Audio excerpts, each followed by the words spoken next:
गुरुराचार्य श्री गुरुसागर जी गुरुदेव की जय, गुरुराचार्य श्री गणपति जी गुरुदेव की जय, की जय, अहिंसा सनातन जय धर्म की जय,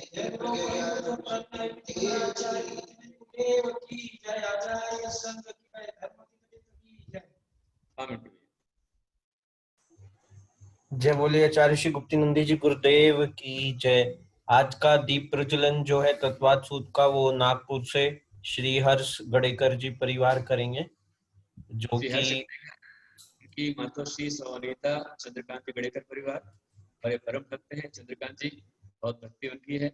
जब हम लोगों ने नागपुर से विहार किया था तब काफी समय तक चंद्रकांत जी हमारे साथ में थे। उनके घर पर आहार और हर्ष पूरे चतुर्मास पर उसने पुण्य संचय किया और अनीता गड़ेकर भी भक्ति उनकी पूरे चतुर्मास पर पुण्य कमाया। सारी उनके दोनों बच्चियों ने भी, पूरे परिवार का हमारा बहुत सारा आशीर्वाद। सुंदर सा उनका चित्तालय है, वहाँ पूजन करने जा रहे हैं। मेरा हर्ष को पूरे परिवार का बहुत सारा आशीर्वाद। चलिए कीजिए।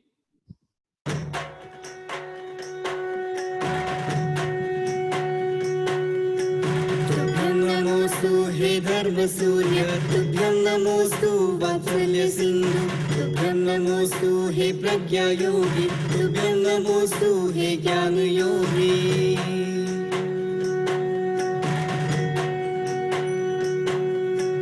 तुभ्यं नमोस्तु महाकवीश्वर तुभ्यं नमोस्तु, हे आर्षमार्गी तुभ्यं नमोस्तु, हे मोक्षमार्गी तुभ्यं नमोस्तु, गुरुभक्ति नंदी तुभ्यं नमोस्तु, गुरुभक्ति नंदी तुभ्यं नमोस्तु, गुरुभक्ति नंदी।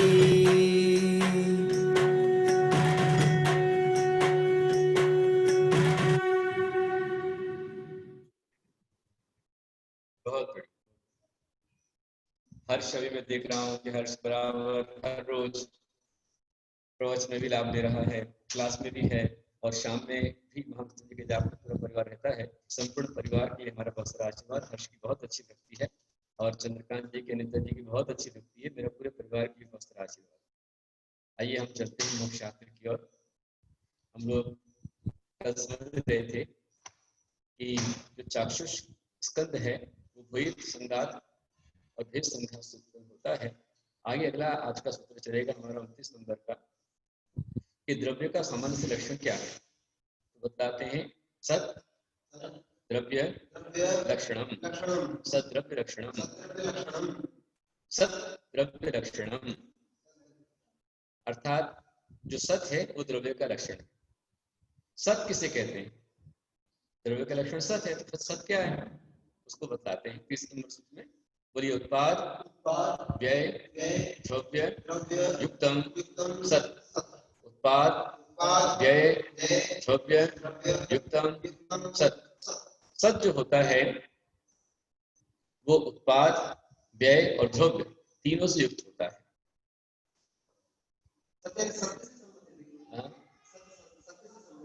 नहीं, मतलब द्रव्य का लक्षण सत मतलब हमेशा होना, उसका नाम सत है। सत मतलब होना, अस्तित्व। सत का मतलब होता है अस्तित्व। जो द्रव्य तीनों कालों में रहे, पहले था, वर्तमान में है और आगे भी रहे, उसका नाम होता है सत। हाँ, द्रव्य नित्य भी कहते हैं, पर उसमें जो द्रव्य होता है उसमें द्रव्य नित्यपना होता है, अनित्यपना भी होता है, नित्य नित्यात्मक होता है। तो द्रव्य दृष्टि से हर एक द्रव्य सत है, मतलब कोई भी द्रव्य कभी नष्ट नहीं होता, इसलिए सत है। पर वो सत कैसा होता है? वो सत जो होता है उसमें उत्पाद व्यय द्रव्य तीनों होते हैं। उत्पाद का मतलब ये होता है कि जो संपूर्ण चेतन अचेतन द्रव्य है उनमें अंतरंग और बहिरंग कारणों से निरंतर उनको जो है वह प्रति समय नवीन अवस्था की प्राप्ति होती है। तो नवीन अवस्थाओं का होते जाना ये उत्पाद है। और जो पुरानी अवस्था है उसका अंतरंग बहिरंग कारणों से उसका व्यय होते जाना, नष्ट होते जाना व्यय है। और उसमें भी उस द्रव्य का नाश नहीं होने से द्रव्यपना कहलाता है। उत्पाद व्यय द्रव्य, जैसे मिट्टी, तो मिट्टी को चूरा किया गया और उसका लुगदा बनाया गया, लोंदा बनाया गया, तो जो एक मतलब स्थूल बन गया वो उसकी नवीन उत्पत्ति उत्पाद हो गया। फिर बाद में उसको भी लेकर के घड़े पर रख दिया, चाक पर, उस चाक पर रख उसको चलाया, चला करके उसको जो है कोश रूप बनाया, फिर कुशल रूप बनाया, फिर घट के रूप में बनाया। तो नित्य नवीन पर्याय अपने भी ऊपर लगा लो कि जब हम माँ के गर्भ में आए थे तब बहुत छोटे थे, जन्म हुआ तब 9 माह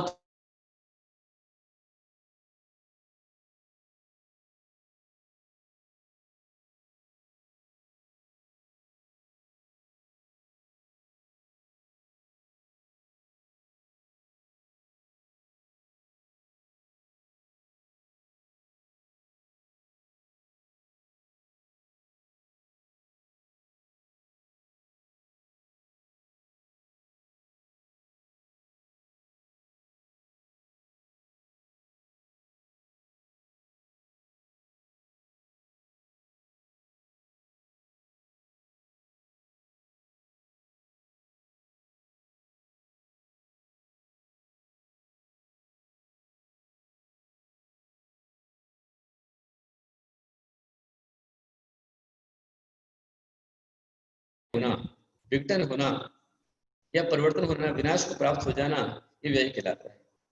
जैसे घट की उत्पत्ति होने पर मिट्टी पर्याय का नाश हो गया, है ना। और यदि घट पर्याय का नाश होगा तो खप्पर बन जाएगा, टुकड़े बन जाएंगे, लेकिन तो भी मिट्टी तो रहेगी।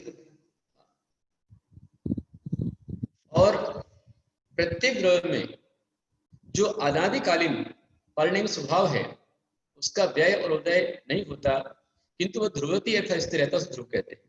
मतलब इन सारी अवस्थाओं के अंदर भी जो जीव है वो जीव ही रहेगा और अजीव है वो अजीव ही रहेगा। हमारे ग्रंथ में आचार्य कहते हैं, पंचाशत निकाय में आया हुआ है कि 6 द्रव्यों की इस प्रकार की व्यवस्था होती है कि अन्नोन्नम भविसंता, ये 6 द्रव्य जीव, उद्गल, धर्म, अधर्म, आकाश काल, 6 के द्रव्य जो है अन्नोन्नम, अन्योन्य एक दूसरे के अंदर प्रवेश करते हैं। दिनता अवकाश मंड से, और एक दूसरे का अवकाश देते हैं। मेलन तावेणिचम, और निरंतर मिलकर के रहते हैं, फिर भी सस्वभाव अपने स्वभाव को नहीं छोड़ते। जो धर्म है वो धर्म ही रहेगा, अधर्म है अधर्म ही रहेगा। जीव अनादिकाल से कर्मों से बंधा है, पर कर्मों से बंधा होने के बावजूद भी वह जीव जो है अचेतन नहीं हो जाता। जीव को कथनचित मूर्ति कहा गया है, कथनचित मूर्ति क्यों?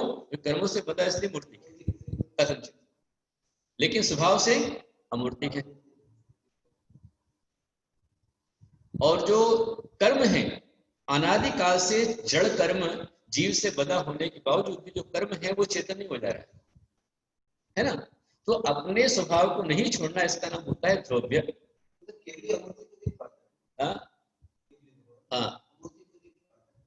हाँ, जो केवल ज्ञानी, छाई केवल ज्ञान है, उनके समक्ष ऐसा कोई द्रव्य नहीं है जो इसको नहीं देख पा रहे। बिल्कुल, मूर्तिक, अमूर्तिक, चेतन, अचेतन सबको देखते, निराकार, अनाकार, आकार, साकार सब देखते। इसलिए तो अपने प्रतिक्रमण में आता है, यह सर्वाणि चराचराणि विधिवत् द्रव्याणि तेषां गुणान् पर्यायेन भूतभावि भवता सर्वान् सदा सर्वदा जानीते प्रतिक्षमता सर्वज्ञ सर्वज्ञाय जिनेश्वराय तस्मै वीराय तस्मै। यह मतलब जो, सर्वाणी मतलब सभी, चराचराणि चर अचर द्रव्याणि, द्रव्याणि तेषां गुणान्, उनके द्रव्यों को और उनके गुणों को, पर्याय न फिर उनकी पर्याय को भी, कौन सी? भूत भाई भवता, मतलब भूत की, भविष्य की और वर्तमान की, युगपत जानते हैं। हाँ, सर्वान सदा सर्वदा, सभी पर्यायों को और हमेशा, एवरी टाइम जाने थे, युगपत हमेशा जानते, प्रतिक्षमता सर्वज्ञ, उसी सर्वज्ञ कहा जाता है। बहुत व्यापक प्रवेश सर्वज्ञाय जिनेश्वराय महते, और जो सर्वज्ञ हैं, जिनेश्वर हैं, ऐसे वीर भगवान को हमारा नमस्कार। ये ध्यान रखें, ध्रुव का मतलब हो गया कि जो अपने स्वभाव को नहीं छोड़ता वो ध्रुव कहलाता है। अपने अस्तित्व को नहीं छोड़ना, इसका नाम ध्रुव है। और उसी में अपने ही द्रव्य के अंदर द्रव्य संबंधी यदि जीव में होंगी तो जीव संबंधी ही पर्याय होंगी, अजीव संबंधी पर्याय नहीं होंगी। हाँ, अजीव अजीव की पर्याय होंगी, जीव अजीव की पर्याय होंगी, धर्म में अपनी पर्याय होंगी, अधर्म में अपनी पर्याय होंगी। तो अंतरंग बहिरंग कारण कभी भी एक द्रव्य दूसरे द्रव्य रूप तीन काल में नहीं होता है, द्रव्य अपने अपने स्वभाव में रहता है। और उत्पाद व्यय द्रव्य, इसमें अवस्था भेद भी है जैसे, और काल भेद भी कदाचित हो जाता है। प्रत्येक पदार्थ हमारा परिवर्तनशील है और उसमें परिवर्तन प्रति समय होता रहता है। जैसे दूध, यदि दूध में आपने चांदी का सिक्का या मार्बल का टुकड़ा डाल दिया, किसमें, जिसमें दही बनने की योग्यता है उसमें, हर एक दही में भी, दूध में नहीं। कई बार दूध जमाते पर दही नहीं बनता है। जिसमें दूध से दही बनने की योग्यता है, ऐसे दूध में चांदी का सिक्का, मार्बल का पीस, अरे का टुकड़ा कुछ भी डाल दिया, जैसे डालते हैं उस समय से उस दूध के अंदर में दही बनने की प्रक्रिया शुरू हो जाती है। हमेशा ध्यान रखना कि कभी जो तूफान आता है या भूकंप आता है, ये हठात अचानक नहीं आता है। हाँ, हमारे वैज्ञानिक गुरु आचार्य श्री कनकानंद गुरुदेव वो कहते हैं कि भूकंप जो प्रक्रिया है वह प्रक्रिया एक वैज्ञानिक प्रक्रिया है और ये एकदम हठात नहीं होती। जैसे कोई पत्थर तोड़ रहा है तो पहली चोट से पत्थर मतलब आखिरी चोट पत्थर नहीं टूटता है, पहली चोट से पत्थर का टूटना शुरू हो जाता है, आरंभ हो जाता है। जैसे मान लीजिए कि आज यहाँ पर ये क्लास चल रही है, तो ये क्लास अचानक शुरू नहीं हो गई। यहाँ इस क्लास के लिए प्रोसेस किया गया, भूमिकाएं बनी, सारी तैयारियां हुई हैं, सारी व्यवस्थाएं लगी हैं, तब जाकर क्लास चल रही है। तो हर चीज में मैं बता रहा था कि दूध का दही बन रहा है, तो अचानक जैसे दूध में डाला तुरंत दही नहीं बन जाएगा, उसको टाइम लगता है। इसलिए उत्पाद व ध्रुव के अंदर अवस्था भेद भी है और काल भेद भी है। जो दूध में आपने कुछ सामान डाला, वो डालने के साथ में उसके अंदर प्रोसेस शुरू हो गया, उसके अंदर में गाढ़ापन होना, केमिकल चेंज होना शुरू हो जाता है और होते होते एक अवस्था ऐसी आती है कि वो दूध का दही जम जाता है। अथवा चावल का भात बनाया है, तो चावल का जो भात बनता है वो क्या 1 सेकंड बन जाता है? शैला जी, आपने चावल को कुकर में चढ़ा दिया तो उसके लिए योग्य उसको पानी देना होगा, उतनी हीट देनी पड़ेगी, उतना समय देना पड़ेगा। तो योग्य द्रव्य क्षेत्र काल भाव के सद्भाव में अविरोधी द्रव्य क्षेत्र काल भाव का सद्भाव हो और प्रतिपक्षी द्रव्य क्षेत्र काल भाव का अभाव हो। जैसे चावल है और चावल बोरी में रखा रहा, ये चावल आपने भगोनी के अंदर भी रख दिया, तो अकेले भगोनी रखने से चावल भात बन जाएगा क्या? नहीं, उस चावल को पानी देना पड़ेगा। तो अकेले पानी देने से बन जाएगा क्या? नहीं, पानी के साथ में उसको हीट भी देनी पड़ेगी। अकेले हीट देने से बन जाएगा? नहीं, उसको टाइम भी देना पड़ेगा। तो द्रव्य क्षेत्र काल भाव, इसलिए उत्पाद व द्रव्य में जो होता है, इन सारी प्रक्रियाओं के अंदर में अवस्था भेद भी है और काल भेद भी है। जैसे मैंने भी उंगली बताई, तो ये उंगली सीधी है और सीधी उंगली को जब टेढ़ा किया गया तो टेढ़ा करने पर, यहाँ आने पर इसमें असंख्यात समय लग गया। तो इसमें एक नई पर्याय की उत्पत्ति होगी, जैसे उत्पत्ति होती जा रही है वैसे पूर्व पर्याय का व्यय होता जा रहा है। अवस्था भेद भी हो गया और काल भेद हो गया। दूध से दही बना, दही से मट्ठा बन गया, मट्ठा से घी बन गया, ये सारी चीजें हो गई, इसमें अवस्था भेद हो रहा है, काल भेद हो रहा है। लेकिन तीनों में गोरसपना यथावत है। दूध भी गोरस है, दही भी गोरस है, छाछ भी गोरस है और घी भी गोरस है।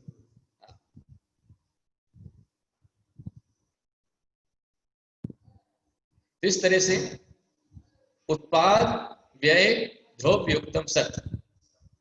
आज हमारे बीच में आप लोग सुन ही रहे हैं, और हमारे गुरुदेव वैज्ञानिक धर्माचार्य गणपति गुरुदेव, जिन्होंने स्वतंत्रता के सूत्र ग्रंथ लिखा है, मोक्ष शास्त्र पर स्वतंत्रता के सूत्र ग्रंथ लिखा है, और उनके परम भक्त हमारे डॉक्टर राजमल जी कोठारी भी यहाँ पर हैं, जो साइंटिस्ट हैं, अच्छे वैज्ञानिक हैं, और अभी वो आचार्य श्री की वाणी को पूरे देश में पहुंचाने के लिए आप जो है भारतवर्ष दिगंबर जैन महासभा के उपाध्यक्ष हैं, और महासभा के माध्यम से आप आचार्य श्री की वाणी को पूरे देश विदेश के अंदर आप पहुंचा रहे हैं। वो यहाँ पर आज अटेंड हुए हैं। राजमल जी, मैं आपको आशीर्वाद देता हूँ, बहुत बढ़िया भक्ति आपकी है आचार्य श्री के प्रति, और जो सरस्वती पुत्र हैं, वर्तमान के अकलंक स्वामी हैं, सिद्धांत चक्रवर्ती हैं, जिन्हें सिद्धांत चक्रवर्ती की पदवी 10,000 वीर सेवा दल के बीच में 10,000 यहाँ पर उनके सेवक थे, और जहां पर आचार्य कुंभ सागर जी थे, आचार्य श्री देशभूषण जी थे, ऐसे महान आचार्यों के बीच में उन्हें उद्गांव कुंज वन में हजारों की भीड़ में सिद्धांत चक्रवर्ती का पद दिया गया था। ऐसे वर्तमान के महान ज्ञान महर्षि, निष्प्रह साधक आचार्य गणपति गुरुदेव, उनका लिखा हुआ सत्वार स्वतंत्रता के सूत्र है, और मैं जो कुछ पढ़ा रहा हूँ, जो कुछ दे रहा हूँ, ये सब उनका दिया हुआ है। मैं तो पोस्टमैन हूँ। और आज हमारे राजमल जी यहाँ पर बीच में हैं, तो मोक्ष शास्त्र का विषय देखिए, मैं जो बता रहा हूँ आपको, सुन लीजिए आप सभी भी, कि मैं जो आपको बता रहा हूँ, मेरी जो योग्यता है या जो मैं आपको बता पा रहा हूँ, ये मेरा विषय आपके लिए चलेगा मैक्सिमम। यदि हम कहें तो मैं आपको जो है शुरुआत सिर्फ फंडामेंटल दे रहा हूँ, बेसिक दे रहा हूँ, सिर्फ परिचय प्रवेश करा रहा हूँ। यदि आपको और विस्तार से जानना है तो हर सोमवार शुक्रवार को आचार्य श्री क्लास होती है, उसके आईडी वगैरह सब हमारे राजमल जी बताएंगे आपको बीच में अभी, तो उस आईडी पर आप और विस्तार से समझ सकते हैं। और मैं 5वें अध्याय पे आ चुका हूं, और आचार्य श्री का भी जो है वो पहला अध्याय ही चल रहा है। फिर यही फर्क है कि आचार्य श्री सोमवार और शुक्रवार को मात्र डे रहे, और मेरा एवरीडे चालू है, हर दिन चालू है मेरा, है ना। प्रतिदिन अपन लोग पढ़ रहे, एग्जाम आपका होता है उसके बाद में आपकी पेपर, आपका मतलब क्लास लेता हूं मैं आपकी एग्जाम होने के बाद। तो हम समझ रहे थे कि उत्पाद, व्यय, द्रव्य, इन तीनों अवस्थाओं में त्रैकालिक अन्वयता बनी हुई है। जैसे एक राजा के पास सोने का मुकुट था, और राजकुमारी ने कहा कि पिताजी, मुझे तो सोने का हार बनवा दो इसका। और राजकुमार कहता है, नहीं पापा, मुझे मुकुट ही रहने दो। पर बेटी की जिद बहुत ज्यादा थी, और माँ ने थोड़ा और कहा, महारानी ने, कि बनवा दीजिए इसके लिए। तो राजा ने मुकुट को मिटा करके सोने का हार बनवा दिया। हार बनवाने पर जो राजकुमार है वो रोता है, दुखी होता है, मेरा मुकुट चला गया। और राजकुमारी खुश होती है, मुझे हार मिल गया। लेकिन जो राजा है वो प्रसन्न है, न वो दुखी है न खुश है। उसे पता है कि उसका कोई नुकसान नहीं हुआ, सोना सोना रहा, मुकुट से हार बन गया, हार से मुकुट बन गया, लेकिन मूल तत्व जो सोना है वो तो अन्वय रूप में सोना उसके अंदर लगा हुआ है। इसी प्रकार से 6 द्रव्यों के अंदर जीव, उद्गल, धर्म, अधर्म, आकाश, काल, इनके अंदर निरंतर अवस्थाएं चेंज होती रहती हैं। जो नई नई अवस्थाएं आती हैं उन्हें उत्पाद कहा जाता है, और पुरानी अवस्थाओं को व्यय कहा जाता है। लेकिन उसके बावजूद भी उनमें नित्यपना रहता है। वो क्या रहता है? अगले सूत्र के अंदर आ रहा है, सूत्र नंबर है 31 मेरे साथ बोलिए। तद भावाव्ययम नित्यम तद्भावाव्ययम, मतलब तद्भाव मतलब उसके भाव का अव्यय होना, व्यय नहीं होना, उसका नाम ही नित्यपना है। जो द्रव्य है उस द्रव्य के अपने स्वभाव का व्यय नहीं होना, उसके भाव से, अपनी जाति से च्युत ना होना, इसका नाम ही नित्य है। नित्य किसे कहते हैं? तो द्रव्य के अपने स्वभाव का नाश नहीं होना। जो जीव है वो जीव ही रहेगा, जो अजीव है, उद्गल है, वो उद्गल ही रहेगा, धर्म है वो धर्म ही रहेगा, अधर्म है अधर्म ही रहेगा, काल है तो काल रहेगा, आकाश है तो आकाश रहेगा। छह द्रव्य अपने अपने स्वभाव में रहेंगे, उनकी अवस्थाएं चेंज होंगी, पर्याय चेंज होगी, उसमें जो नई पर्याय आ रही उसका नाम उत्पाद, पुरानी पर्याय का व्यय, और उसमें उसके स्वभाव का नष्ट नहीं होना, स्वभाव का नाश नहीं होना, इसका नाम ही नित्य है और इसी का नाम सत्य है। ऐसा विशेष होता है।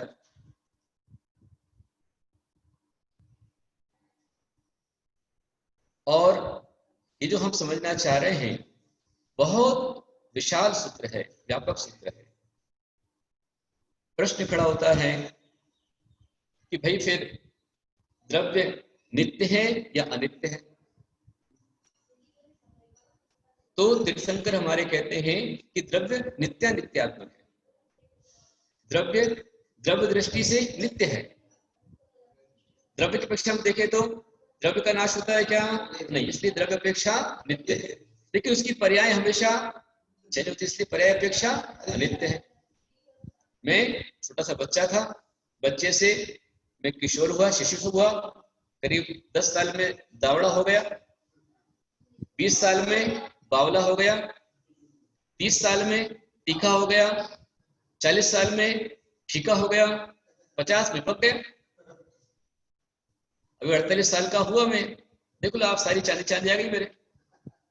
जबकि रात में कोठरी ने मुझको देखा था 97 में, तब मेरे पूरे काले बाल थे और पूरे सिर के अच्छे बड़े बड़े बाल थे, लेकिन अब चांद आ गई और चांदी जैसे बाल हो गए। तो ये जो परिवर्तन हो रहा है,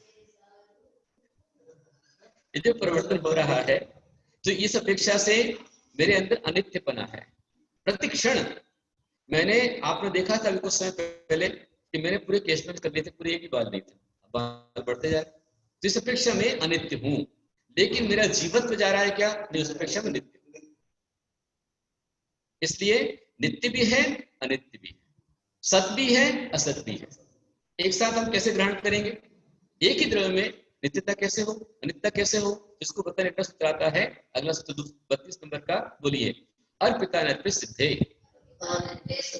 अर्पिता नर्पित सिद्धे मतलब अर्पित और अनर्पित। अर्पित मतलब मुख्य, अनर्पित मतलब गौण। मुख्य गौण व्यवस्था से इसकी सिद्धि होती है। जब मैं द्रव्य दृष्टि की बात करता हूं, द्रव्य मुख्य होता है, उस अपेक्षा से द्रव्य की मुख्यता होने पर वह मुख्य हो जाता है, उस समय पर पर्याय गौण हो जाती है। जब पर्याय की बात करता हूं तब पर्याय मुख्य होती है और द्रव्य गौण हो जाता है। अर्पिता नर्पित सिद्धे, अर्पित मतलब विवक्षित, अर्पित मतलब मेन, इसे अर्पित कहते हैं। या जिसे वक्ता कहना चाहता है, जिसे प्रकाश डाल रहा है, उसका नाम अर्पित। और जिसे नहीं कहा जा रहा है परंतु है, जो अभी हमारा विवक्षित नहीं, अविवक्षित है या गौण है, उसे अनर्पित कहते हैं। जैसे अभी मैं आपको बताना चाहूंगा कि क्या तत्वार्थ सूत्र में अजीव तत्व की ही बात है, अथवा ये जो सूत्र है, ये सूत्र किसको बता रहा है? किसी एक को बता रहा है क्या? ये सूत्र जो है द्रव्य दृष्टि से हर एक द्रव्य को ग्रहण कर रहा है। 6 द्रव्य इसमें ले लेंगे और 6 द्रव्यों में भी मुख्य गौण व्यवस्थाएं होती है। जैसे अभी ये क्लास मेरी चल रही है, इस कारण से यहां मैं मुख्य हो गया, मैं पढ़ा रहा हूं, आप पढ़ रहे हैं। पर जिस समय इसी आईडी पर या किसी आईडी पर अन्य किसी आचार्य साधु क्लास होगी तो वो मुख्य हो जाएगा, उस समय पर मैं गौण हो जाऊंगा। अथवा यूं समझो, 1 अगस्त को मेरा जन्मदिन आया, मेरे जन्मदिन पर मेरे गुरुदेव आचार्य श्री कुंज सागर जी गुरुदेव, आचार्य श्री देवनंदी जी आदि आचार्यों ने मेरे लिए कहा, उस समय मैं मुख्य था। 15 अगस्त को जिनने कहा उस सबने, आचार्य देवनंदी जी उनका जन्मदिन था इसलिए वो मुख्य हो गए थे, बाकी सब पूर्ण हो गए थे। अभी अपना 20 सितंबर को गुरुदेव महाराज जी का जन्मदिन मनाया गया, तो गणनीय का ज्ञानमती माता जी और जितने साधु आचार्य थे उन्होंने उनकी तारीफ की, क्योंकि उनका जन्मदिन था, तो वो मुख्य हो गए, बाकी सब गौण हो गए। तो क्या गुरुदेव नंदी जी 20 तारीख के जन्मदिन से क्या सभी आचार्यों से बड़े हो गए? क्या नहीं। या यूं समझो कि जिसकी शादी होती है उसको घोड़े पर बिठाया जाता है, हाँ, वहाँ झगड़ा नहीं होता है कि मैं बड़ा हूँ, मेरा बेटा छोटा है, मैं घोड़े पे बैठूंगा, ऐसा नहीं होगा। शादी जब बेटे की है तो फेरे बेटे के पड़ेंगे, वो मुक्त हो जाएगा, बाकी सब गौण हो जाएंगे। जितने फोटो वीडियो खींचेंगे सब उसी खींचेंगे। हर पिता नर पे सिद्ध है, व्यवहार में उतार। जिस तरह से प्रत्येक द्रव्य नित्य भी है, अनित्य भी है, सत भी है, असत भी है ना। मतलब नित्य भी है, अनित्य भी है, स्थायी भी है, क्षणिक भी है। ये सारे रूप इन 6 द्रव्यों के अंदर चलते हैं। जीव में हो, चाहे पुद्गल में हो, चाहे धर्म में हो, चाहे धर्म में हो, आकाश में, काल में। मैंने जितने आपको उदाहरण दिए वो सारे आपको पौद्गलिक उदाहरण दिए, व्यंजन पर्याय के आपको उदाहरण दिए। अर्थ पर्याय गुण रूप में होती है, वो भी इस प्रकार से चलती है। और किसी का इस संबंधी प्रश्न हो तो आप पूछ सकते हैं, किसी की कोई जिज्ञासा इस संबंधी हो।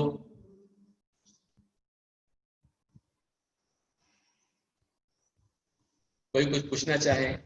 हाँ, पंडित भैया या मिट्टी भैया, राजमल जी का माइक है। हाँ हाँ बोलिए। नमस्ते गुरुदेव, मेरी आवाज आ रही है वहां पर? अच्छे से आ रही है, बहुत अच्छी आपकी आवाज आ रही है। हाँ, आपके चरणों में नमस्तु। हाँ, आपका बहुत बहुत आभार, और आपने मुझे आमंत्रित किया। मैं आपको वास्तव में मैंने देखे हुए पहले बीच में बहुत अंतराल तक नहीं देखा था। काले बाल सचमुच में सफेद हो चुके हैं, ये बात सत्य है। लेकिन आपकी भाषा में ओजस्वीपन अभी भी अच्छा है, और आप अच्छा ज्ञान प्राप्त किए हैं और अच्छा बोल रहे हैं। मैं थोड़ा सा एक प्रश्न करना चाहता हूं। जो अभी आपने कहा 6 द्रव्य हैं, जीव, पुद्गल, आकाश, धर्म अधर्म, आकाश, धर्म और अधर्म द्रव्य। इसमें से आप कह रहे हैं 6 के अंदर परिवर्तन होता है। ये शायद मुझे लगता है कि जीव और पुद्गल 2 में ही परिवर्तन होता है। बाकी जो 4 हैं, आकाश, काल, धर्म और अधर्म, तो धर्म और अधर्म तो फोर्स हैं, यानी कारक हैं, स्रोत हैं, उनके अंदर नहीं होता है।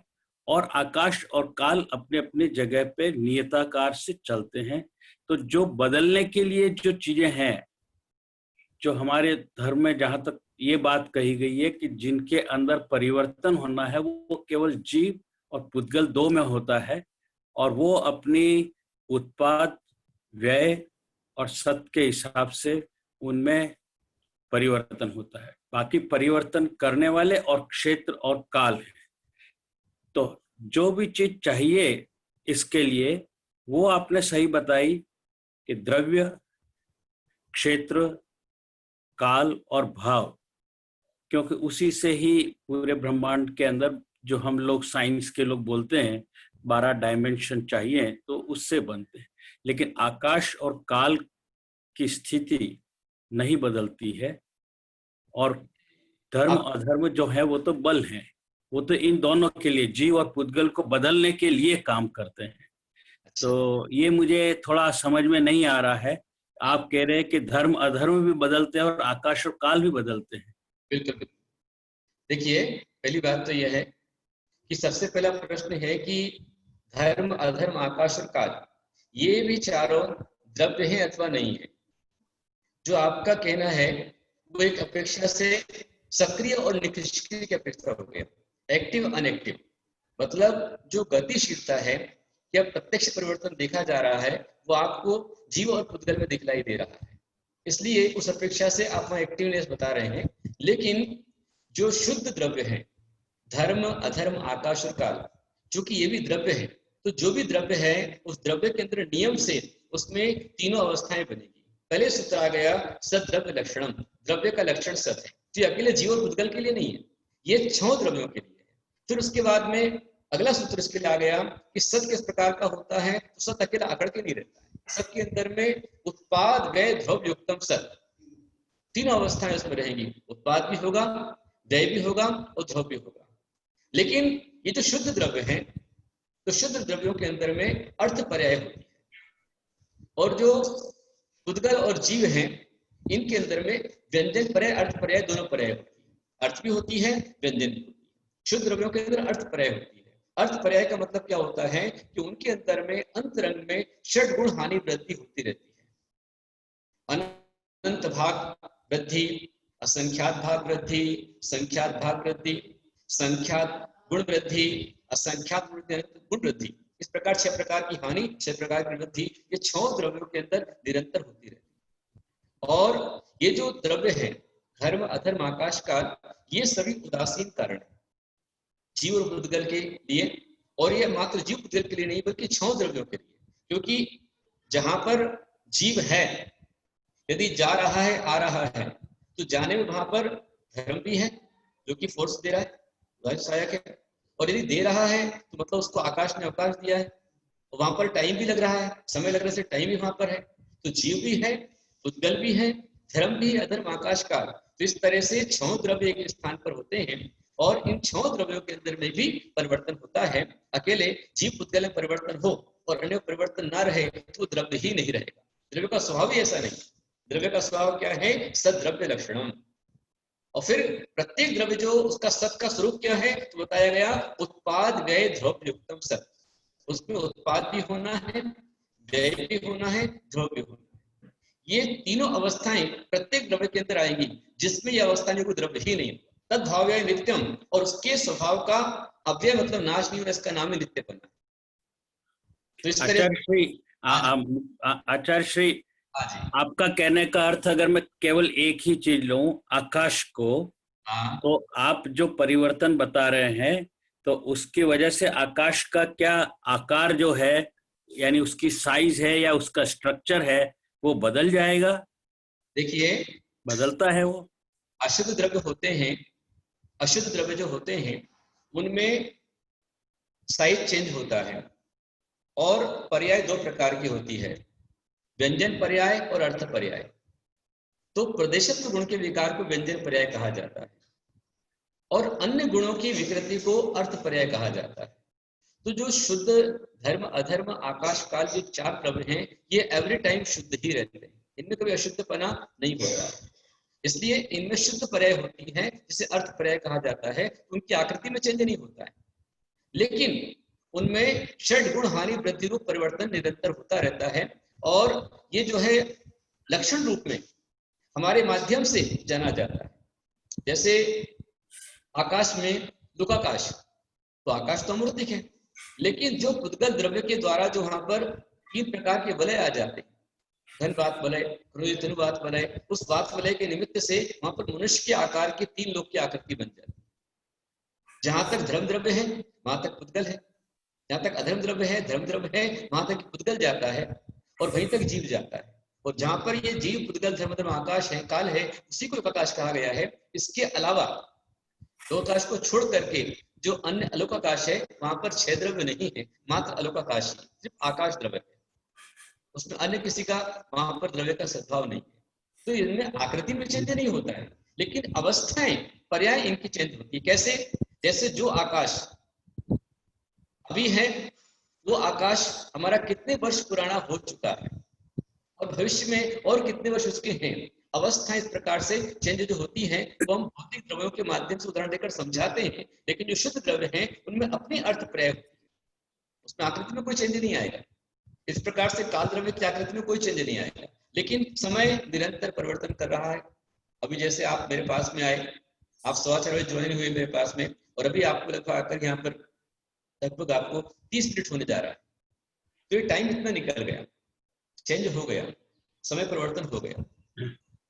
उदाहरण के लिए, आप जब 4:15 पर आए थे, उस समय जो बात मैं आपसे कर रहा था, अब 4:45 हो गया है, बात मेरी चेंज हो गई, विषय थोड़ा सा दूसरा आ गया। तो ये परिवर्तन जो हम उद्गल में देखते हैं, जीव में देखते हैं, उसी के उदाहरण से हम उसके अंदर परिवर्तन जान पाते हैं। और बाकी प्रत्यक्ष रूप में जानने के लिए तो केवल ज्ञान चाहिए। केवल ज्ञानी भगवान धर्म द्रव्य की व्यवस्थाओं को भी देखते हैं, अधर्म द्रव्य की व्यवस्थाओं को भी देखते हैं, काल और आकाश को भी देखते हैं, लेकिन उनकी आकार में चेंज नहीं होगा, उस अवस्थाओं में चेंज होगा।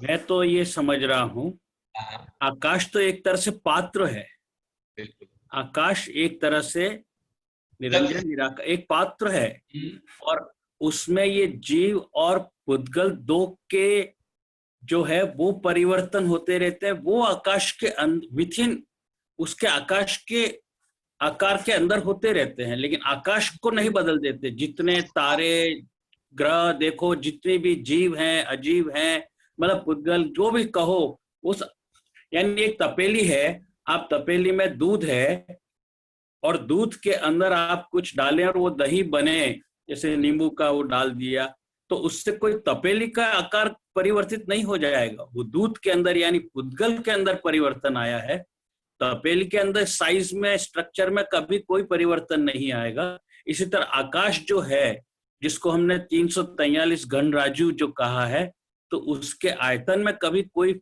परिवर्तन नहीं आएगा। इसी तरह से काल जो है, उसका जो निश्चय काल है, एब्सोल्यूट टाइम है, उसमें कोई परिवर्तन नहीं होता है। हम जो बातें करते हैं वो व्यवहारिक काल के हिसाब से करते हैं। और इसी तरह से इनको जीव को पुद्गल की अवस्थाओं को बदलने वाला कौन है, तो वो शुद्ध द्रव्य धर्म और अधर्म बल है, वो द्रव्य है। नहीं, ऐसा समझ रहा हूँ। नहीं, धर्म द्रव्य जो है मात्र वो गति में सहायक है। यदि कोई जीव पुद्गल जा रहे हो, हाँ, उदासीन, और यदि रुकना चाहे तो उनके ठहरने में उदासीन सहायक अधर्म द्रव्य बन जाता है जी। आपको उदाहरण दिया दूध का और भगोनी का, तो दोनों ही पुद्गल के उदाहरण। और जिस समय दूध से दही बनता है, उस समय पर उस बर्तन के अंदर भी थोड़ा बहुत चेंज होता है, उसके रूप रंग में चेंज होता है, फिर उसको मांज के साफ करना पड़ता है। दोनों पुद्गल हैं, लेकिन जो आकाश है वो तो गति बढ़ती है, और ठंडा किया और हम अगर ले आए तो यानी स्थिर रखने का काम दूसरा बल करता है। लेकिन ये जो चारों हैं, ये चारों के अंदर ही अगर परिवर्तन आ जाएगा, आकाश में, काल में, धर्म अधर्म में, तो जो पुद्गल और जीव के जो परिवर्तन के कारक हैं, उनके अंदर फिर बहुत बड़ा चेंज आ जाएगा। हमारा जैन धर्म का जो मॉडल है, वो फिर कैसे उस पे सही साबित होगा।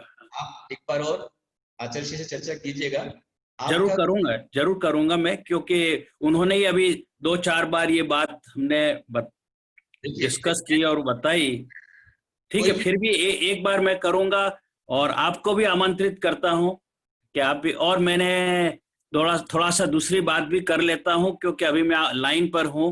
मैंने जो अहिंसा मिशन का जो प्रोग्राम 2 तारीख, 3 तारीख और 4 तारीख का रखा है, रात को 8 से 10:30, पहला ही प्रवचन मैंने आपका रखा है, आपको आमंत्रित किया है। मैं अभी लेटर आपको भेज रहा हूं आपकी ईमेल के ऊपर, जो मेरे को आ गई है, और आपका उद्घाटन जो प्रवचन होगा वो आपका व्याख्यान रखा है, तो आप सादर आमंत्रित है, और पहला प्रवचन आप दे करके हमारे कार्यक्रम का प्रारंभ करें, ये मेरी विनती है।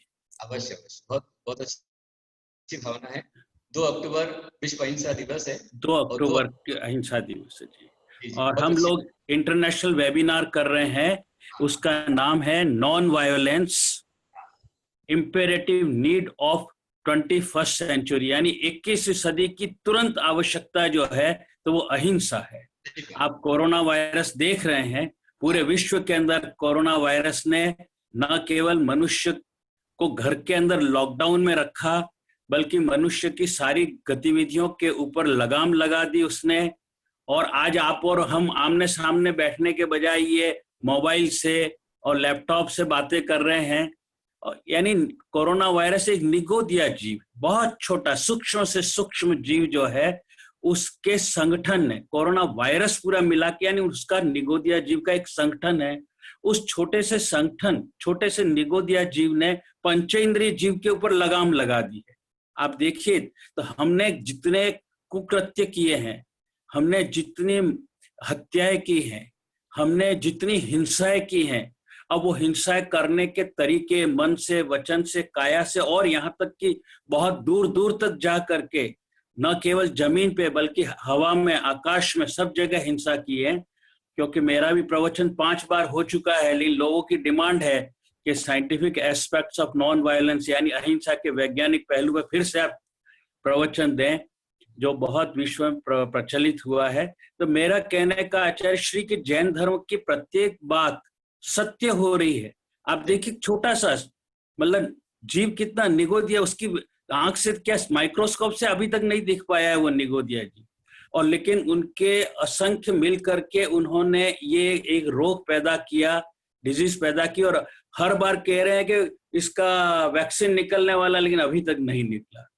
तो ये अगर हम अहिंसा का पालन करते तो आज विश्व इस कगार पे, इस मोड़ पे आके खड़ा नहीं होता। तो ये मैं जरा पूरे विश्व को जो है समझाना चाहता हूं आप सभी के माध्यम से कि अहिंसा की अगर सबसे अगर अधिक आवश्यकता है तो इस वक्त अहिंसा की आवश्यकता है। आपसे इसलिए प्रारंभ करेंगे आपके प्रवचन से। तो 2 अक्टूबर को अवश्य में रहूंगा। हर साल में विश्व अहिंसा दिवस पर एक अहिंसा के लिए प्रवचन और रैली निकालते ही हूँ। सबकी बार इस तरह से वेबिनार के माध्यम से हम करेंगे, और आपने जो कहा है उसका स्वागत है। और सबके लिए आह्वान है इसी आईडी पर 8 से लेकर के, है ना, 8:30 से, हाँ, इसी आईडी पे जो जिस पे आपका हो रहा है अभी, उसी आईडी पे 8 से 10:30 यानी प्रत्येक दिन 2 प्रवचन होंगे, एक 8 से 9 और एक 9 से 10। 45 मिनट का प्रवचन होगा, 15 मिनट से लेके आधे घंटे तक उस पर चर्चा होगी, क्वेश्चंस होंगे तो उनके आंसर्स होंगे। तो आप होंगे उस दिन, और डॉक्टर जितेंद्र शाह, प्रोफेसर जितेंद्र शाह जो श्रुत रत्नाकर के डायरेक्टर हैं, उनका प्रवचन होगा। कार्यक्रम लगभग तैयार हो गया है। मैं आपको पहले इनविटेशन लेटर आज भेज दूंगा, इसके बाद मैं फिर प्रोग्राम भेजूंगा। बहुत अच्छी बात, बहुत सारा आपका आशीर्वाद। बाकी ये जानकर चले कि चूंकि आकाश, काल, धर्म, अधर्म ये भी द्रव्य है। जैन संस्कृति में जीव, पुद्गल, धर्म, अधर्म, आकाश, काल ये 6 द्रव्य बताए गए हैं। और जो 6 द्रव्य हैं, बिल्कुल आप सही कह रहे हैं, 6 द्रव्य हैं, पर 6 ही द्रव्य हैं, और जीव और पुद्गल उसमें परिवर्तनशील है। जीव पुद्गल जो है एक्टिव भी हैं, परिवर्तनशील भी हैं। उसमें से जो अन्य 4 द्रव्य हैं वो शुद्ध द्रव्य हैं, अमूर्तिक हैं। लेकिन उसके बाद चूंकि द्रव्य है तो ये द्रव्य होगा, उसके अंदर गुण भी रहेंगे और पर्याय भी रहेंगे। पर्याय जो है उसके अंदर में उत्पाद भी होना है, व्यय भी होना है, उसमें ध्रुव बना भी बना होना है। तो अवस्थाएं उसमें चेंज होगी, लेकिन आकृति में कोई चेंज नहीं होगा। जो आकाश है आकाश वैसे ही रहेगा, लेकिन अवस्थाओं परिवर्तन अवश्य होता है। ऐसे ही काल है, उसकी आकृति में कोई चेंज नहीं होगा, लेकिन उसकी अवस्थाओं परिवर्तन अवश्य होता है। और 6 द्रव्यों के अंदर परिवर्तन चलता है। यदि द्रव्य में परिवर्तन ना हो तो द्रव्य ही नहीं रहेगा। क्योंकि गुण पर्याय द्रव्य में कहा गया है, जो गुण पर्याय का समय वो द्रव्य है, उसमें गुण भी रहेंगे और पर्याय भी रहेंगे। यदि पर्याय उसमें ना हो, एक ही पर्याय उसकी बनी रहे, एक ही अवस्था बनी रहे, तो उस द्रव्य का ही सर्वथा नाश हो जाएगा। लेकिन ऐसा होता नहीं है, इसलिए परिवर्तन उसमें होता है। और किस तरह से होता है वो थोड़ा मैंने आपको समझाया है, बाकी हमारे गुरुदेव आपको और बताएंगे। जी, मैं आपके माध्यम से पूरे, अगर आपके श्रोता काफी सारे हैं, एक नई बात बताना चाहता हूँ। आप बताइए। आपने जीव और पुद्गल जो बताया, जीव तो जो हम लोग कहते हैं कि पूरे ब्रह्मांड में ठसाठस भरे हुए हैं, असंख्यात असंख्यात, अनंत अनंत हैं। इसी तरह से पुद्गल भी है, परंतु अगर दोनों का रेशो निकालें, अनुपात देखें, तो 99.9% तो पुद्गल है।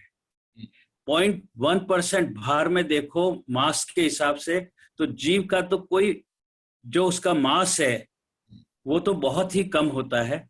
फिर भी मैं पूरे सभी श्रोताओं को कहना चाहता हूं कि जो चेतना, अनंत शक्ति, वीर्य, वो सब इसी जीव में है, वो पुद्गल में नहीं है।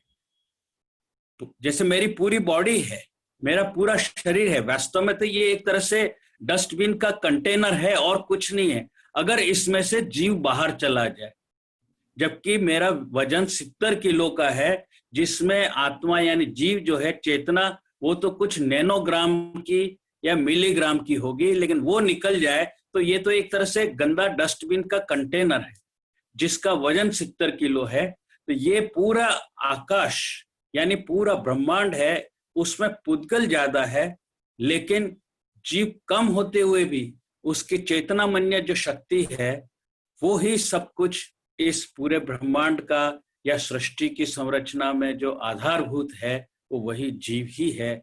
इसलिए जीव को हमें सुरक्षित रखना या उसे शुद्ध रखने के लिए ये पुद्गल में से जो दो चीजें आती हैं, एक कर्म वर्गणा आती है और एक तेजस वर्गणा। तो तेजस वर्गणा जो सोर्स है, कारक है, जो हमारे कर्म शरीर के ऊपर से हमें अलग अलग चेतनाओं के यानी मानस बना करके हमारे कर्म शरीर को बढ़ाती है। तो हमें सचेत रह के जो आपने आज ये तत्वार सूत्र में बताया कि ये इतने इतने उत्पाद व्यय और सत जो है, इसकी पालना करके कर्म शरीर को कम करेंगे और आत्मा को शुद्ध करेंगे तो ही हमारा कल्याण हो सकता है। बोलिए आचार्य श्री गुप्तिनंदी जी गुरुदेव की जय। नमोस्तु गुरुदेव, नमोस्तु गुरुदेव, नमोस्तु गुरुदेव। राजमल जी, इसी तरह से शाम को 6:30 से लेकर 8:30 में भी हम लोग महामृत्युंजय का जाप कराते हैं। हर एक प्राणी से जो गलतियां हुई हैं उसका एक मतलब क्षमा, सॉरी, इसके लिए आलोचना पाठ, प्रायश्चित पाठ और जो भक्तांबर पाठ है, इस पर आज विश्व में वैज्ञानिक लोग शोध कर रहे हैं और रोग निवारण के लिए अनेक लोग प्रयोग कर रहे हैं। भक्तांबर का पाठ रोज शाम को होता है, साथ में महामृत्युंजय का जाप होता है। वो इसलिए कराया जाता है कि प्राणी मात्र की इम्यून पावर बढ़े। यदि आत्मशक्ति बढ़ेगी, आत्मबल बढ़ेगा, तो वो हर शक्ति, हर रोग को हरा सकता है। आज कोरोना को हराने के लिए इम्यून पावर की आवश्यकता है, तो रोज शाम को 6:30 से 8:30 में महामृत्युंजय का जाप होता है और लगभग 300 डिवाइस इस पर रहते हैं जो पूरे देश से, विश्व से, अलग अलग स्थानों से महामृत्युंजय का जाप करते हैं। तो मैं आपको इन्वाइट करता हूँ, एक बार आप परिवार के साथ में उसका भी लाभ लीजिए और देखिए किस प्रकार से वो पाठ होता है। हाँ, मंत्र थेरेपी भी आप अपनाइए, जो हमारे गुरुदेव ने मंत्र विज्ञान लिखा है उसका आपके लिए बहुत सारा आशीर्वाद। ठीक है, आवाज आ रही है कोठारी जी आपको? राजमल जी, आप सभी को मेरी आवाज आ रही है? हाँ जी जी गुरुदेव, आ रही है। शायद उनसे हम डिस्कनेक्ट हो चुके हैं। अच्छा, ठीक है। देखिए, अभी दो उदाहरण यहाँ पर, दो बात रखी यहाँ पर भावना ने। उदाहरण के तौर पर जैसे एक ही इंसान माँ भी है, बहन है, दादी है, पत्नी है। अच्छा, तो ये जो बात है ये सापेक्षवाद की बात है, अनेकांतवाद, कि एक ही जीव में, एक ही द्रव्य में अनेक धर्म है। और दूसरा जो आपने उदाहरण दिया, जैसे एक बच्चा पहले छोटा था, फिर बड़ा हुआ, अब युवा हुआ, तो इंसान एक ही पर पर्याय अलग अलग है। तो इसी तरह से यहाँ पर जीव की अवस्थाएं चेंज हो गई। वो जीव था, मनुष्य आयु में आया हुआ है, तो मनुष्य पर्याय हो गई। मनुष्य पर्याय के अंदर भी उसकी बाल्यावस्था हो गई, फिर उसकी किशोरावस्था आ गई, फिर तरुणावस्था आ गई, युवावस्था आ गई, प्रौढ़ावस्था आ गई, वृद्धावस्था आ गई। तो ये जीव की अवस्थाएं चेंज हो रही। मैं कोठारी जी आपसे ये बोल रहा था कि हम लोग रोज मानव मात्र की इम्यूनिटी बढ़ाने के लिए, आत्मशक्ति, आत्मबल को बढ़ाने के लिए रोज शाम को 6:30 से लेकर 8:30 में हम लोग यहाँ पर इसी पर आईडी पर महामृत्युंजय का जाप करते हैं। उसमें आलोचना पाठ भी होता है, प्रायश्चित पाठ भी होता है और सभी के लिए भक्तांबर पाठ किया जाता है। और पूरे परिवार लोग अपने अपने घरों पर दीप लगा करके और धूप चढ़ाते भक्तांबर का पाठ करते हैं। उसकी मंत्र की शक्ति से हर घर का वातावरण एकदम शुद्ध हो रहा है। साथ ही महामृत्युंजय का जाप होता है और मेरा विश्वास है कि महामृत्युंजय मंत्र की शक्ति से हर एक परिवार वो अपने परिवार की सुरक्षा कर पाएगा। और कई लोगों की सुरक्षा हो रही है, तो उस कार्यक्रम के अंदर मैं आपको इन्वाइट करता हूँ, आप उसमें भी आइए और लाभ लीजिए। देखिए, मैं कोशिश करूंगा, क्योंकि मेरे खुद के भी प्रवचन रहते हैं पूरे ऑल ओवर वर्ल्ड, तो मैं कभी समय निकाल के जरूर एक दिन अवश्य ज्वाइन करने की कोशिश करूंगा। ठीक है, मैं प्रतिदिन तो शायद नहीं कर पाऊं, लेकिन कोशिश जरूर करूंगा। अरे तो आप देखिएगा। हाँ, बोलिए आचार्य श्री गुप्तिनंदी जी गुरुदेव की जय। नमस्ते। अच्छा, आज हम लोगों ने यहाँ पर जो आपका यूनिक कोड है आपके अटेंडेंस का, वो यूनिक कोड आज का आपका रहेगा 2222, क्योंकि आज हमने सुबह सुबह प्रवचन के पश्चात गिरनार तीर्थ के दर्शन किए और गिरनार तीर्थ से हमारे 22 सिद्धंकर भगवान मोक्ष गए हैं। आपके लिए आज का यूनिक कोड है 22, जो अटेंडेंस का आपका रहेगा, सभी लगाने को तैयार है। यदर्थ मात्र पदवाक्यहीनं मया प्रमादात् किंचनोक्तं तन्मेक्षमित्वा विधातु देवी सरस्वती बोधि समाधि परिणाम शुद्धि स्वात्मोपलब्धि शिव शौक्य सिद्धि चिंतामणि चित्तवस्तुनि। या वाणी के ज्ञान ते सुचे लोकालो सुवाणी मस्तक करो सदा दे तो ये दिन वाणी भारती तो हित प्रतिन में जो तेरा शरणागत है सो पावे सुखी देव भजो अहित गुरु से निर्गम दया धर्म पालो सदा यही मुक्ति का धर्म कर संसार सुख धर्म कर धर्म स्वाति बिना परिहरो विमान नहीं करो निंदा होने वाली है छोड़ो है संसारी संगत सुमति सो करे संग परोपकारी है मुनि मन निरंबर जैसो है कथा पूजन अटल करम बंधन भक्त धारी संयमति करो जप 12 विधि धार्यो तप ऐसे मुनि राज सबको वंदना हमारी है ऐसे ऋषि राज सबको वंदना हमारी है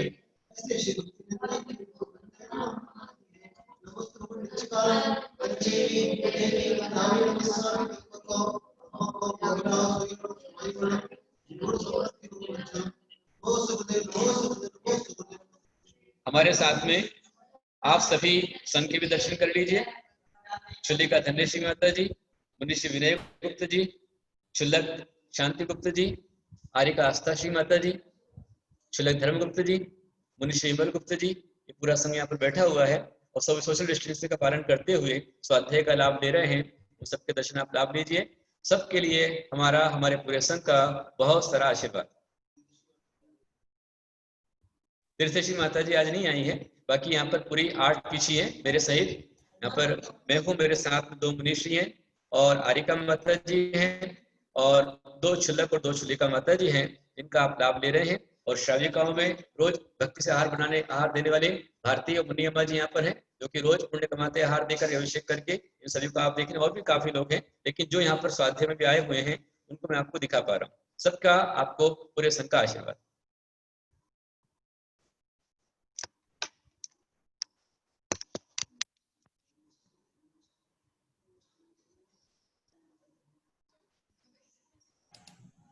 मिनट भैया जी गुरुदेव। अर्घ सुनाएंगे। नीरगंध वस्त्र आदि अर्घ भाव से लिया, आपका विधान मात भक्ति भाव से किया। दिव्य देश नाम महान है दिनेश आपकी, माते अर्चना हरि प्रवचना विभाव की, माते अर्चना हरि प्रवचना विभाव की। ओम ह्रीं द्वादशांग गिरवाणी मां चरणेभ्यो हर्षगणेश चित्तले विराजमान सर्वदिव्य स्वाहा। बहुत सुंदर गणेकर, हर्ष गणेकर का बहुत सुंदर सम्मोहन दिखाई दे रहा है, मंदिर दिखाई दे रहा है और बहुत सुंदर सजावट फूलों से, दीप से उसने की हुई है।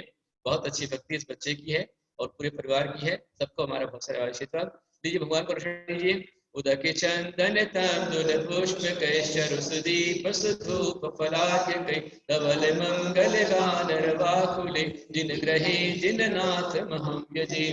ओम प्रीम श्री सर्वदिव्यो दिव्यादिर्गुणपामते स्वाहा। हाँ, आचार्य कुंत सिंधु है वात्सल्य दिवाकर, आचार्य कनक नंदी है सद ज्ञान दिवाकर। जिन धर्म का टंका बजा जिनका है धर्म, भक्ति से भक्त बोल वंदे कुंत सागरम। जय जय जय गुरुदेव की जय हो, जय गुरुदेव की।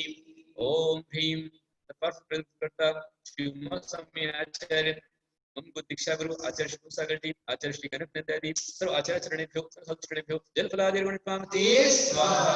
आचार्य श्री का चढ़ाइए। आचार्य गुप्ति नंदी ने कमाल कर दिया, वात्सल्य दे के सबको मालामाल कर दिया।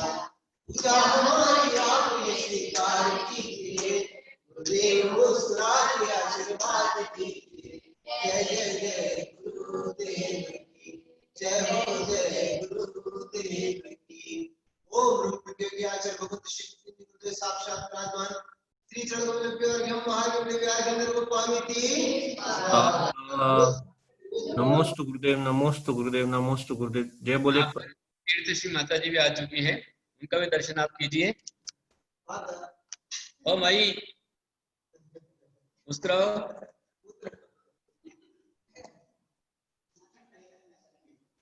देखिए क्षुल्लिका तीर्थश्री माता जी वो यहाँ पर है, वहाँ मुनिश्री विमल गुप्त जी, उनके पीछे धर्म गुप्त जी, उनके पीछे हमारे आरिका आस्था श्री माता जी जो कुछ दिख रही हैं आप। यहाँ पर शांति गुप्त जी, फिर विनय गुप्त जी। पेपर आपके लिए तैयार हो रहा है। और यहाँ पर चुलिका धन्यश्री माता जी, सब आपको पूरा संघ दिखाई दे रहा है। आप लाभ प्राप्त कर रहे हैं, दर्शन कर रहे हैं, सब पूरा संघ यहाँ पर है, जिनके आप दर्शन लाभ ले रहे हैं। और अच्छा लाभ लेकर पूरे संचय करते रहिए। और सभी साधु आप सबके लिए महामृत्युंजय का जाप निरंतर करते हैं। सभी श्रावक, सभी साधु वर्ग निरंतर सुरक्षित रहें, महामारी से बचें, निरंतर चल रहा है। उनकी सबके आशीर्वाद दर्शन लेकर आशीर्वाद प्राप्त करें। हाँ बोलो भैया।